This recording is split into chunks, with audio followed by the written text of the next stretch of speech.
পানিতে হাত ডুবিয়ে রাখলে আঙ্গুলে এমন ভাঁজ দেখা যায় কেন? ভয় পেলে বা শিহরিত হলে আমাদের গায়ের লোম দাঁড়িয়ে যায় কেন? পুরুষরা কি আসলেই কম রং দেখতে পায়?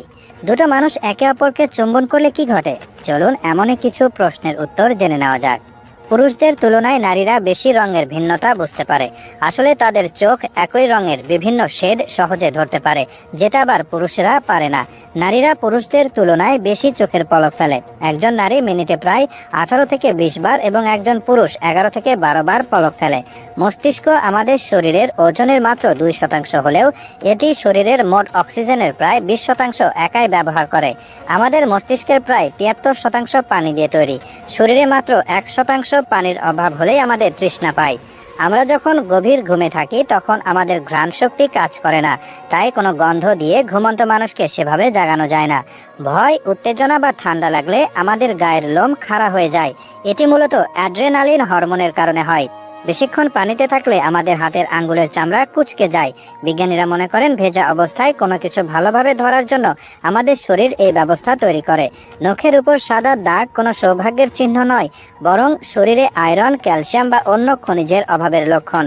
আমাদের ফুসফুসকে যদি পানির উপর রাখা হয় তবে সেটি ভেসে থাকবে, কারণ শ্বাস ছাড়ার পরও এর ভেতর সবসময় কিছুটা বাতাস থেকে যায়।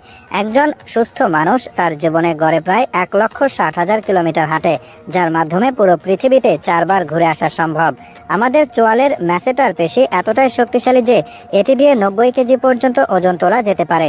একজন মানুষ তার 70 বছরের জীবনে প্রায় 30,000 কেজি খাবার খায়। হাতের আঙ্গুলের ছাপের মতো আমাদের জিহ্বার ছাপও একদম আলাদা, ভিন্ন। বামহাতি মানুষেরা ডানহাতিদের জন্য তৈরি পৃথিবীতে কাজ করতে গিয়ে কিছুটা বেশি সমস্যার সম্মুখীন হন। এক সমীক্ষায় দেখা গেছে এতে তাদের কাজের গতি কিছুটা কম হতে পারে। এমনকি ডানহাতি মানুষ বামহাতিদের তুলনায় গড়ে প্রায় 9 বছর বেশি বাঁচেন, কারণ বেশিরভাগ যন্ত্রপাতি এবং পরিবেশ ডানহাতিদের জন্য তৈরি, যা বামহাতিদের জন্য ঝুঁকি বাড়ায়। চুম্বনের সময় দুজন মানুষের মধ্যে প্রায় 8 কোটি ব্যাকটেরিয়া আদান প্রদান হয়, তবে ভয়ের কিছু নেই। এসব ব্যাকটেরিয়ার বেশিরভাগই শরীরের জন্য উপকারী। কেমোথেরাপি চিকিৎসার পার্শ্ব প্রতিক্রিয়ার কারণে ক্যান্সার রোগীদের চুল পড়ে যায়, রোগের কারণে নয়। একজন সুস্থ মানুষের চুল প্রতিদিন 0.03 সেন্টিমিটার করে বাড়ে। আমাদের নাক ও কান সারা জীবন ধরে আকারে কিছুটা পরিবর্তনশীল থাকে, যদিও এটি আসল বৃদ্ধি নয়। মধ্যাকর্ষণের ফলে সময়ের সাথে সাথে এর আকার কিছুটা বদলে যায়। আমাদের ঘামের গ্রন্থিগুলোর বেশিরভাগই থাকে হাতের তালু, পায়ের পাতা এবং মাথায়।